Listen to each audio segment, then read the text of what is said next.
أشهد أن لا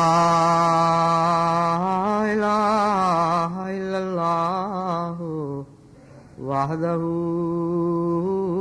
لا شريك له وأشهد أن محمدا عبده ورسوله أما بعد فأعوذ بالله من الشيطان الرجيم بسم الله الرحمن الرحيم الحمد لله رب العالمين الرحمن الرحيم مالك يوم الدين إياك نعبد وإياك نستعين اهدنا الصراط المستقيم صراط الذين أنعمت عليهم غير المغضوب عليهم ولا الضالين وإذا جاءك الذين يؤمنون بآياتنا فقل سلام عليكم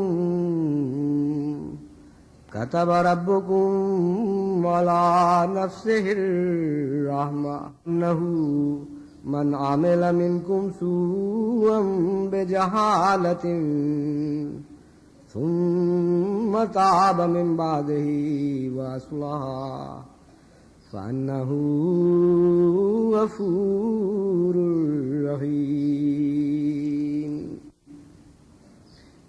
اللہ نام آیت 55. وآخرون مرجون لأمر الله إما يعذبهم وإما يتوب عليهم واللہ علیم حکیم. التوبہ 106. وآخرون اعترفوا بذنوبهم خلطوا عملا صالحا وآخر سیئا عسى الله أن يتوب عليهم إن الله غفور رحيم. یہ تینوں آیات جو میں نے تلاوت کی ہیں ان کا تعلق خدا تعالیٰ کی صفت غفوریت سے ہے، غفاری سے، اس کی مغفرت سے. اور پہلی آیت جو سورہ انعام سے لی گئی ہے اس کا ترجمہ یہ ہے کہ جب تیرے پاس وہ لوگ آئیں جو ہماری آیتوں پر ایمان لاتے ہیں تو تو انہیں کہہ تم پر ہمیشہ سلامتی ہو، تمہارے رب نے اپنے آپ پر رحمت کو فرض کر لیا ہے. اس طرح کہ تم میں سے جو کوئی غفلت میں کوئی بدی کر بیٹھے پھر وہ اس کے بعد توبہ کر لے اور اصلاح کرے تو اس خدا کی صفت یہ ہے کہ وہ بہت بخشنے والا اور بار بار رحم کرنے والا ہے. دوسری آیت کا ترجمہ یہ ہے جو سورہ توبہ کی سے لی گئی تھی. کچھ اور لوگ ہیں جو خدا کے حکم کی انتظار میں چھوڑے گئے ہیں. اس کو یعنی خدا تعالیٰ کو اختیار ہے کہ خواہ ان کو عذاب دے یا ان کی توبہ قبول فرمائے، اور اللہ بہت جاننے والا اور حکمت والا ہے. پھر دوسری آیت سورہ توبہ کی یہ بیان کرتی ہے کہ کچھ اور لوگ ہیں جنہوں نے اپنے گناہوں کا اقرار کیا، انہوں نے نیک عملوں کو کچھ اور عملوں سے جو برے تھے ملا دیا، یعنی بدیاں بھی کیں اور نیکیاں بھی کیں. قریب ہے کہ اللہ تعالیٰ ان پر فضل فرما دے. یعنی جسے ہم محاورتاً یہ کہہ سکتے ہیں کہ بعید نہیں کہ خدا تعالیٰ ان پر بھی فضل فرما دے۔ اللہ بہت بخشنے والا اور بار بار رحم کرنے والا ہے۔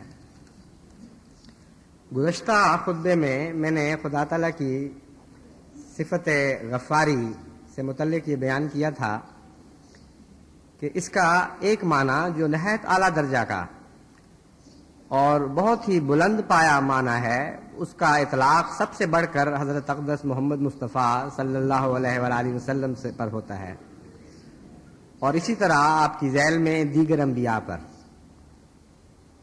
وہاں استغفار کا معنی یہ بنتا ہے کہ اے خدا، ہمیں گناہوں سے دور رکھ، ہمیں اپنی محبت میں ڈھانپ لے، یہاں تک کہ گناہوں کو یہ توفیق نہ ملے کہ ہم تک پہنچ سکیں۔ ادنا ہوں یا بڑے، ہر قسم کے گناہوں سے ہمیں دور رکھیو، ہمارے درمیان فاصلے کا ڈال۔ یہ معنی ہیں جن معنوں میں انبیاء استغفار کرتے ہیں، اور ان معنوں میں سب سے زیادہ اعلیٰ اور عرفہ طور پر یہ آیت حضور صلی اللہ علیہ وآلہ وسلم کی ذات سے تعلق رکھتی ہے، یا یہ صفت حضور صلی اللہ علیہ وآلہ وسلم کی ذات سے تعلق رکھتی ہے۔